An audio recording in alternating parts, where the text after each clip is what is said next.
السلام علیکم students, I hope کہ آپ بالکل ٹھیک ہوں گے۔ آج کا جو ہمارا ٹاپک ہے اس کا نام ہے government of India act 1935۔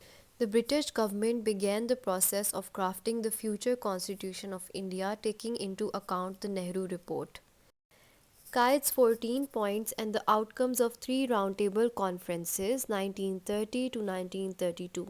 Basically جو برٹش گورنمنٹ تھی اس نے انڈیا کی فیوچر کانسٹیٹیوشن بنانے کا جو پروسیس تھا وہ سٹارٹ کر دیا تھا، اور اس سے ان تین چیزوں کو اکاؤنٹ میں لیتے ہوئے نہرو رپورٹ، قائد اعظم کے جو 14 پوائنٹس تھے اور جو آؤٹ کمز تھے جو تین راؤنڈ ٹیبل کانفرنسز ہوئی تھی ان کے، تو بیسکلی جو مین کریکٹرسٹکس تھے 1935 کے کانسٹیٹیوشن کے وہ یہ ہیں۔ فرسٹ ہے by cameral legislator. By cameral legislator government کے اس سسٹم کو کہتے ہیں جس میں جو لا میکنگ باڈیز ہوتی ہیں وہ دو سپریٹ چیمبرز اور سپریٹ ہاؤسز میں ڈیوائڈ ہو جاتی ہیں۔ تو بیسکلی جو 1935 کا کانسٹیٹیوشن تھا اس میں بائی کیمرل لیجسلیٹر تھا۔ جو کاؤنسل آف دا اسٹیٹس تھا اس نے ایز اے اپر ہاؤس جو ہے وہ سرو کیا تھا۔ اس میں ٹوٹل جو تھے 260 ممبرس تھے، with 156 representing the provinces and 104 representing the states۔ اس میں جو 156 تھے وہ پروونسز کو ریپرزینٹ کر رہے تھے اور جو 104 ممبرس تھے وہ اسٹیٹس کو ریپرزینٹ کر رہے تھے۔ Federal assembly as a lower house جو ہے وہ سرو کر رہی تھی جس میں 375 ممبرس تھے، اس میں سے 250 جو ہے وہ پروونسز کو ریپرزینٹ کر رہے تھے اور 125 جو تھے وہ اسٹیٹس کو ریپرزینٹ کر رہے تھے۔ آپ لوگوں نے بات یاد رکھنی ہے کہ آپ نے یہ جو ہے ممبرس کے جو نمبرز ہیں اور اس میں سے کتنے پروونسز کو ریپرزینٹ کر رہے تھے، کتنے اسٹیٹس کو ریپرزینٹ کر رہے تھے، یہ آپ نے بہت اچھے طریقے سے یاد کر لینے ہیں، کیونکہ یہ یا تو آپ کے ایم سی کیوز میں آ سکتا ہے یا تو یہ جو ہے پورا بائی کیمرل لیجسلیٹر یا یہ جو 1935 کا کانسٹیٹیوشن ہے اس کے بارے میں کوئی سا بھی شارٹ کوسچن آ سکتا ہے جس میں آپ کو پروبیبلی یہ لکھنا پڑے۔ آل رائٹ، اس کے بعد جو ہے 1935 کے کانسٹیٹیوشن میں فیڈرل سسٹم کو انٹروڈیوس کروایا تھا جو کہ کنسسٹ کرتی تھی پروونسز اور اسٹیٹس۔ فیڈرل سسٹم ایک ایسا سسٹم ہوتا ہے جس میں پاور جو ہے وہ فیڈرل گورنمنٹ اور اسٹیٹ گورنمنٹ جو ہے ان کے درمیان شیئر ہوتی ہے۔ آل رائٹ، اس کے بعد ہے ڈویژن آف پاورز۔ جو پاورز تھی سینٹر اور پروونسز کے درمیان وہ ڈسٹریبیوٹ ہو گئی تھی، ان کی جو تین لسٹ میں وہ ڈسٹریبیوٹ ہوئی تھی جو کہ ہے فیڈرل لسٹ، پروونشل لسٹ اور کانکرنٹ لسٹ۔ رائٹ، اس کے بعد ہے پروونسز۔ انڈیا میں بیسکلی 11 پروونسز تھے 1935 کے ایکٹ میں۔ یہی جو گورنمنٹ آف انڈیا ایکٹ ہے اس میں 11 پروونسز تھے انڈیا کے، اور ہر ایک پروونس کے پاس اتھارٹی تھی کہ وہ لا بنا سکتے تھے ایسے سبجیکٹس پہ جو کہ پروونشل اور کانکرنٹ لسٹ پہ انلسٹڈ ہوں آلریڈی۔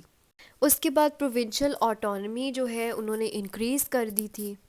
آل رائٹ، اس کے بعد ہے کاؤنسل آف منسٹر۔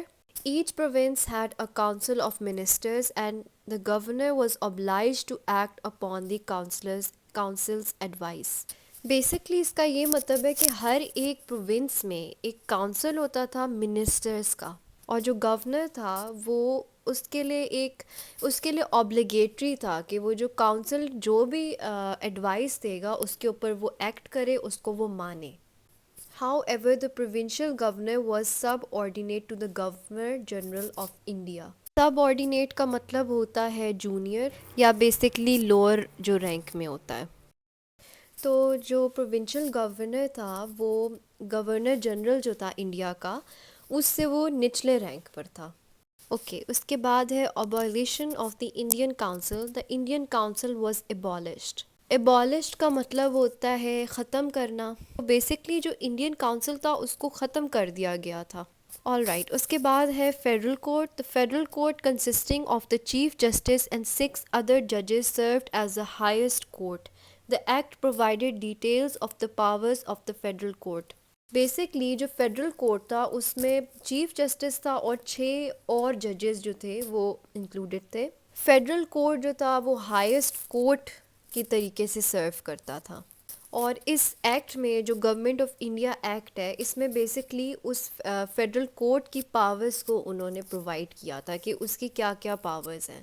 اوکے اس کے بعد ہے انالیسس میں بیسکلی یہ لکھا ہے یہ جو 1935 کا ایکٹ تھا اس نے یہ بالکل ایک فیلئر تھا. اس نے جو ہے جو ڈفرینٹ سیکشنز تھے انڈین سوسائٹی میں وہ سیٹسفائی نہیں ہوئے اس ایکٹ کے جو ہے کریکٹرسٹکس اور اس کے پروپوزل سے, کیونکہ وہ ان کی ایکسپیکٹیشنز جو تھی وہ اس کے ساتھ میچ نہیں کر رہی تھی. اور جو پروونشل گورنرز تھے اور جو وائس رائے تھا انڈیا کا ان کی سگنیفیکنٹ جو تھی وہ پاورز تھیں. اور جو فیڈرل سسٹم انٹروڈیوس کیا گیا تھا اس ایکٹ میں اس میں بہت زیادہ فلاز تھے. اور جو سینٹرل پورشن تھا 1935 ایکٹ والا وہ امپلیمنٹ نہیں ہوا تھا, اور جو پروونشل پارٹ تھا صرف وہ امپلیمنٹ ہوا تھا, وہ ہوا تھا, باقی اور کوئی جو ہے نا سینٹرل پورشن جو ہے وہ نہیں امپلیمنٹ ہوا تھا. تو بیسکلی آپ یہ کہہ سکتے کہ جو 1935 کا ایکٹ تھا وہ بھی ایک فیلئر ہی تھا ایک قسم کا. اوکے آئی ہوپ کہ آپ لوگ کو صحیح سے یہ لیکچر سمجھ آیا ہوگا. اگر آپ یہ ویڈیو دیکھتے ہیں تو please don't forget to subscribe. اور اگر آپ کو آن لائن ٹیوشنس چاہیے یا آپ کو نوٹس چاہیے تو میں نے ڈسکرپشن میں ایک واٹس ایپ نمبر دیا ہوا ہے, اس پہ آپ ٹیکسٹ کر سکتے ہیں. And thank you so much for watching. اللہ حافظ.